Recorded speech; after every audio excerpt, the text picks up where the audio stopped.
Salam sejahtera untuk semua murid-murid. Baik, pada hari ini cikgu akan mengajar tentang peraturan bilik sains. Okey, untuk peraturan bilik sains ni, murid-murid perlu tahu dulu apa itu peraturan bilik sains sebelum mereka dibenarkan masuk ke dalam bilik sains. Okey, yang pertama, murid perlulah membuka pintu dan tingkap sebelum memulakan aktiviti. Okey. Mengapakah kita perlu membuka pintu dan tingkap sebaik-baik sahaja memasuki bilik sains? Okey, kenapa kita perlu buka pintu dan tingkap sebaik masuk ke bilik sains? Ini untuk memastikan adanya pengudaraan yang baik. Jadi, bila murid-murid melakukan aktiviti di dalam bilik sains, murid akan berasa selesa dan tidaklah terlalu sesak dengan udara yang ada di dalamnya. Jadi, bila kita buka pintu dan tingkap, udara dari luar boleh masuk dan udara yang dalam pun boleh keluar. Jadi, ada pengaliran udara yang baik. Okey, yang kedua adalah memakai kasut yang bertutup. Okey, bila kita tengok dekat gambar ni, kita boleh dapat pastikan ada murid yang memakai selipar. Kenapa murid tidak dibenarkan memakai selipar apabila berada di bilik sains? Ini juga bagi memastikan keselamatan murid.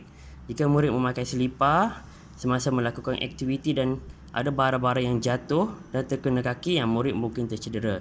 Jadi kalau murid pakai kasut, mungkin murid tu tak adalah cedera sangat. Okey, seterusnya kita pergi kepada yang ketiga.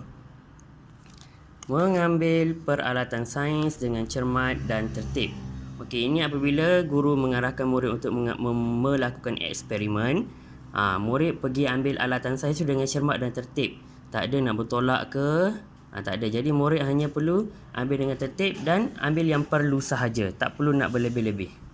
Okey, seterusnya adalah yang keempat, menjaga kelengkapan dan peralatan bilik sains.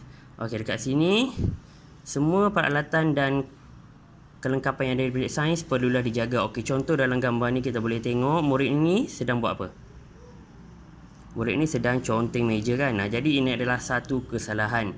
Ini murid ini tidak menjaga kelengkapan di bilik sains. Jadi ini perlu dielakkan. Kalau murid-murid lakukan ini, apa yang akan berlaku nanti? Kita akan tengoklah. Nanti bila murid lain yang guna, dia akan tengok meja dah jadi comot dan murid tersebut mungkin rasa kurang selesa untuk belajar. Okey. Seterusnya yang kelima adalah menutup suis kipas dan lampu apabila meninggalkan bilik sains. Okey. Contoh kat dalam gambar ni, adakah murid-murid ini mematuhi peraturan bilik sains? Kalau kita tengok kat sini, murid ini tidak mematuhi peraturan bilik sains kerana lampu dengan kipas ni dia tak off, dia tak tutup sebelum keluar. Jadi kat sini telah berlakunya pembaziran. Jadi semua ini perlu dielakkan. Jadi setiap kali murid-murid nak keluar dari bilik sains, kita perlulah memastikan suis kipas dan lampu dimatikan. Okey, seterusnya kita akan tengok. Okey, seterusnya murid-murid bolehlah menjawab soalan yang telah cikgu masukkan ke dalam Google Classroom. Semoga berjaya. Terima kasih.